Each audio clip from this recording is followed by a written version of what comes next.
Hello दोस्तों, स्वागत है आप सभी को फिर से एलएस ऑनलाइन क्लासेस में। आज हम बात करने वाले उस चैप्टर को जिससे महत्वपूर्ण सवाल एग्जाम में पूछे ही जाते हैं। तो ये चैप्टर का नाम है निर्माण उद्योग। शायद आपने थंबनेल में जैसा देखा है, चैप्टर का नाम निर्माण उद्योग। आज हम बात करने वाले हैं इसमें बहुत ही इंपॉर्टेंट ऑब्जेक्टिव जो कि एग्जाम में बार बार पूछा ही जाता है। तो वो प्रश्न को क्यों ना हम आप लोग के साथ साझा कर दें ताकि एग्जाम में आप लोग को कहीं से भी दिक्कत ना हो। तो आइए चलते हैं प्रश्न पे। और क्लास स्टार्ट करने से पहले हम इस बात को बता देना चाहते हैं, अगर इस क्लास में अगर आप वीडियो को पूरा जब तक नहीं देखिएगा तब तक इसमें का ऑब्जेक्टिव समझ में नहीं आएगा, क्योंकि ऑब्जेक्टिव है, एग्जाम में प्रश्न पूछेगा ही, तो इसीलिए आप लोग को हर एक ऑब्जेक्टिव बहुत ज्यादा महत्वपूर्ण है। तो आइए चलते हैं प्रश्न पे। तो सबसे पहला प्रश्न है, ध्यान दीजिएगा इसमें, देश में कितने विशेष आर्थिक क्षेत्र विकसित है? देश में कितने विशेष आर्थिक क्षेत्र विकसित है? तो पहला ऑप्शन है 10, दूसरा ऑप्शन है 7 और तीसरा ऑप्शन है 15 और उसके बाद है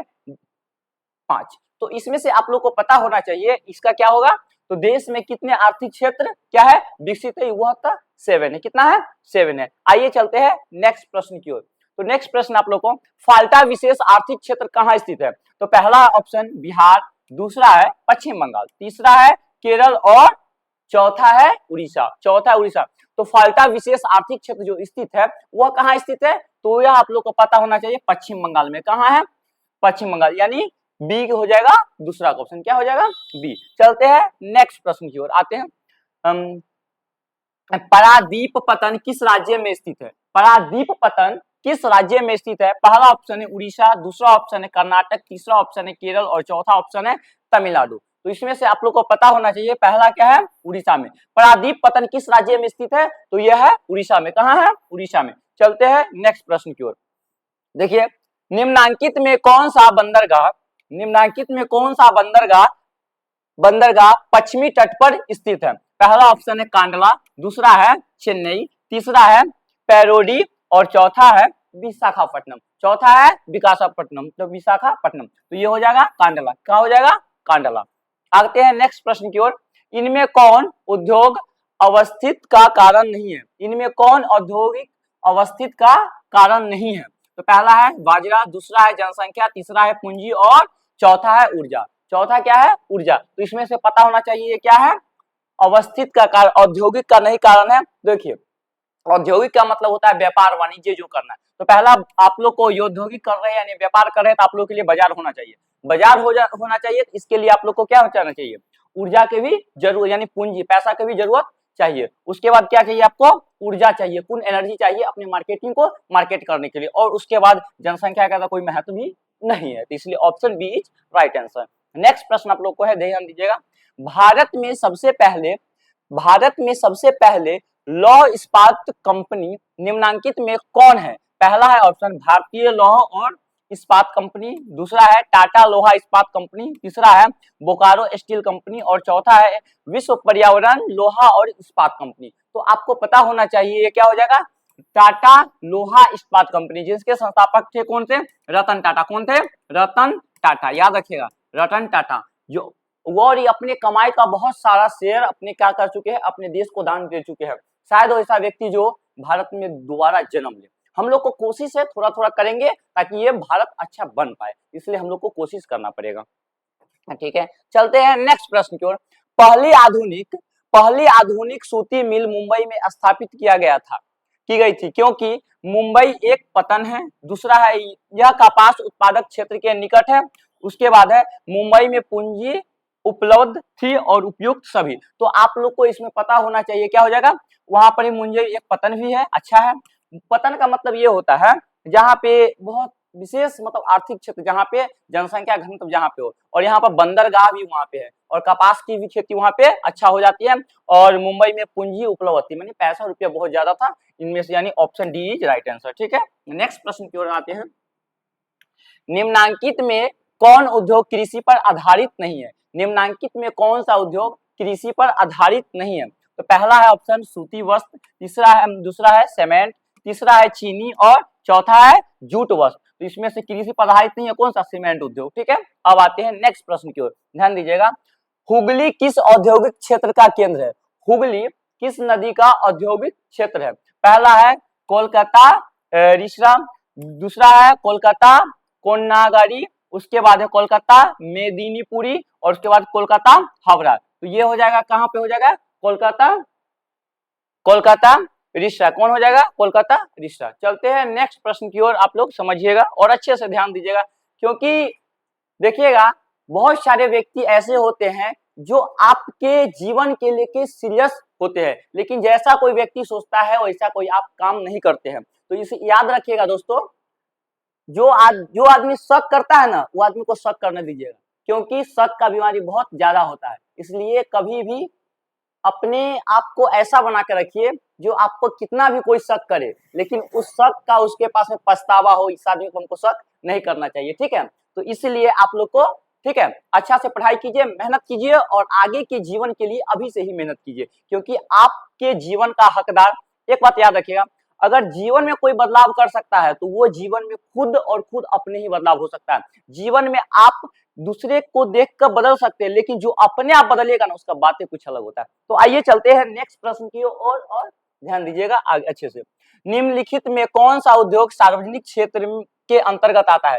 पहला है जेके सीमेंट उद्योग, दूसरा है टाटा लौह एवं इस्पात, तीसरा है बोकारो लौह इस्पात उद्योग और चौथा है रेमंड कृतम वस्त्र उद्योग। तो आपको पता होना चाहिए क्या हो जाएगा इसमें, बोकारो लौह इस्पात उद्योग। कौन सा हो जाएगा, बोकारो लौह इस्पात उद्योग। नेक्स्ट प्रश्न आता है दोस्तों, ध्यान दीजिएगा, इनमें कौन उपभोक्ता उद्योग है? इनमें कौन उपभोक्ता उद्योग है? पहला होता है पेट्रोलियम रसायन, दूसरा है लौह अयस्क, तीसरा है चितरंजन लोकोमोटिव और चौथा है चीनी उद्योग। तो चीनी उद्योग क्या है, उपभोक्ता उद्योग है। चीनी उद्योग क्या है, उपभोक्ता उद्योग है। आते हैं नेक्स्ट प्रश्न की ओर, ध्यान दीजिएगा, निम्नलिखित में कौन सा छोटे पैमाने का उद्योग है? पहला छोटे पैमाने का उद्योग है। निम्नलिखित में कौन सा छोटे पैमाने का उद्योग है? तो आते हैं देखते हैं। पहला ऑप्शन है चीनी उद्योग, दूसरा है कागज उद्योग, तीसरा है खिलौना उद्योग और इसमें है विद्युत उपकरण उद्योग। तो आपको पता होना चाहिए इसका क्या हो जाएगा, खिलौना उद्योग। खिलौना उद्योग है ना, ये छोटे पैमाने का उद्योग है। क्या है, छोटे पैमाने का उद्योग कौन सा होगा, खिलौना उद्योग, याद रखिएगा। चलते हैं नेक्स्ट प्रश्न की ओर, आगे बढ़े, चलते हैं। भोपाल त्रासदी में किस गैस का रिसाव हुआ था? भोपाल त्रासदी जो हुआ था, भोपाल में जो हुआ था, मतलब लीकेज हुआ था, वो कौन सा गैस था? तो आते हैं, पहला है कार्बन डाइऑक्साइड, दूसरा है कार्बन मोनोऑक्साइड, उसके बाद है मिथाइल आइसोसाइनाइड, उसके बाद आप लोग को आता है सल्फर डाइऑक्साइड। तो यह क्या है, मिथाइल आइसोसाइनाइड। क्या हो जाएगा, मिथाइल आइसोसाइनाइड।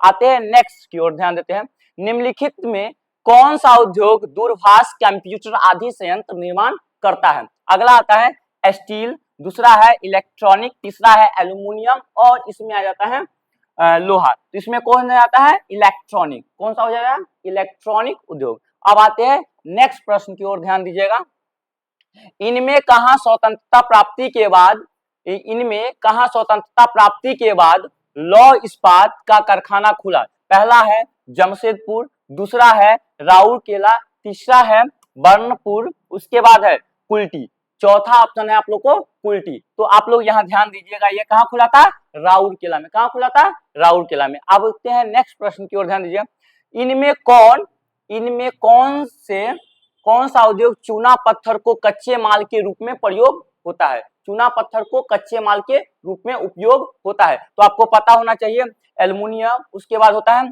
चीनी, उसके बाद होता है सीमेंट और उसके बाद पटसन। तो आपको पता होना चाहिए ये क्या हो जाएगा, सीमेंट उद्योग। क्या हो जाएगा, निम्न में से कौन सा उद्योग चूना पत्थर को कच्चे माल के रूप में प्रयोग करता है? तो ये हो जाएगा सीमेंट उद्योग। कौन हो जाएगा, सीमेंट उद्योग। चलते हैं नेक्स्ट प्रश्न की ओर।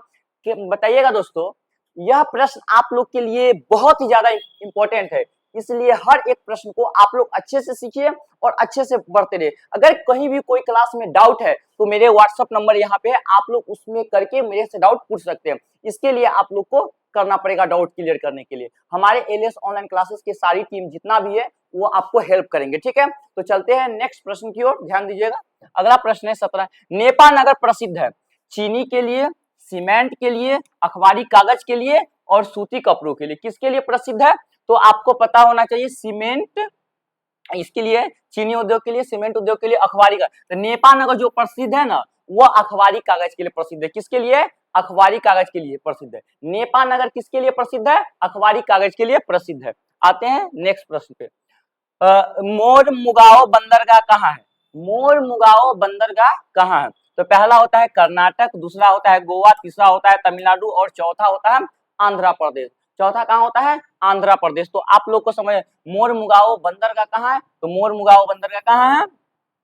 गोवा में है। मोरमुगाओ बंदरगाह कहाँ है? गोवा में है। चलते हैं, कांडला विशेष आर्थिक क्षेत्र कहाँ है?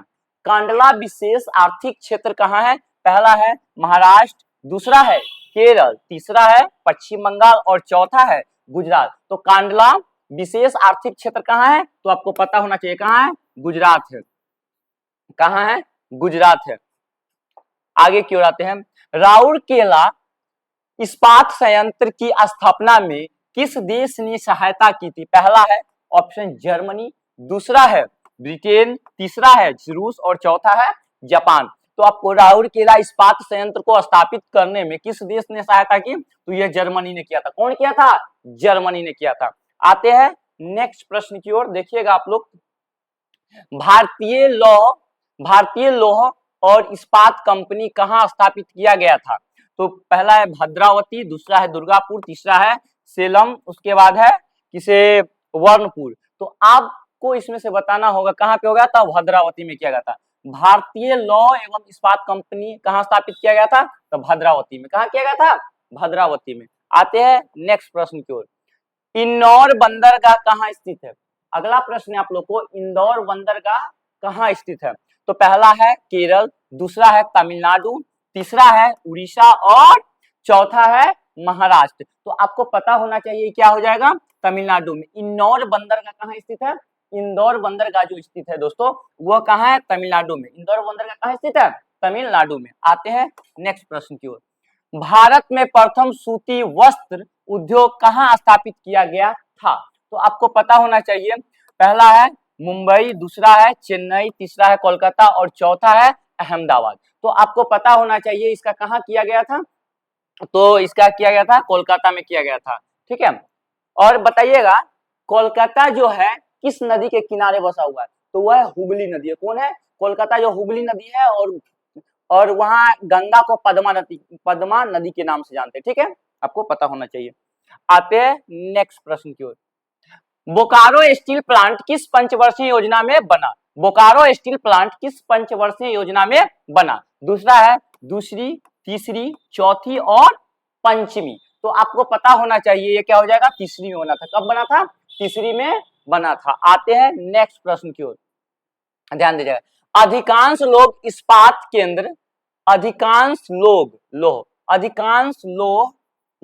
इस्पात केंद्र भारत के किस क्षेत्र में स्थापित किए हुए हैं? दक्कन का पठार, उसके बाद दक्कन का पठार, उसके बाद पश्चिमी तट, उसके बाद हिमालय क्षेत्र और इनमें से कोई नहीं। हिमालय क्षेत्र और इनमें से कोई नहीं। तो क्या हो जाएगा? इनमें से कोई नहीं। आते हैं नेक्स्ट प्रश्न की ओर और ध्यान दीजिएगा, और आप लोग के लिए, निम्नलिखित में से कौन सूती वस्त्र उत्पादन में अग्रणी है? तो आप लोग का है कोलकाता, नागपुर, मुंबई और सूरत। तो इसका आंसर क्या हो जाएगा? सूरत। आप लोग को गुजरात का एक ऐसे शहर है सूरत, जहाँ पे ना कहता है सूरत से साड़ी लाने के लिए। तो सूरत में बहुत अच्छे कढ़ाई होती है, और सूरत से सबसे ज्यादा अच्छा क्या होता है? सूती वस्त्र का उत्पादन में सबसे ज्यादा महत्वपूर्ण है। तो आई होप ये क्लास आप लोग को बहुत अच्छा लगा होगा, और जितने भी बच्चे 2026 में एग्जाम देने जा रहे हैं, वो आप लोग को हर यह ऑब्जेक्टिव बहुत ही ज्यादा इंपॉर्टेंट है, और आप लोग अच्छे से पढ़ाई कीजिए और अच्छे से बढ़िए, क्योंकि आप लोग के लिए एलएस ऑनलाइन क्लासेस हर एक क्लास का वीडियो आपके YouTube channel LS online classes पे मिल जाएगा। अगर इस चैनल पे आप लोग नए हैं तो चैनल को जरूर सब्सक्राइब करें, बेल आइकन को दबाएं, अपने दोस्त को भी शेयर करें। इससे आप भी सीखिए, आपके दोस्त भी सीखे। कहा भी जाता है एक दोस्त का भला दोस्त ही सोच सकता है। तो मुझे उम्मीद है आप लोग अपने दोस्त के भी पास में इस वीडियो को शेयर कीजिएगा और कुछ नया सीखिएगा। तब तक के लिए मिलते हैं नेक्स्ट वीडियो में, तब तक के लिए जय हिंद, जय भारत।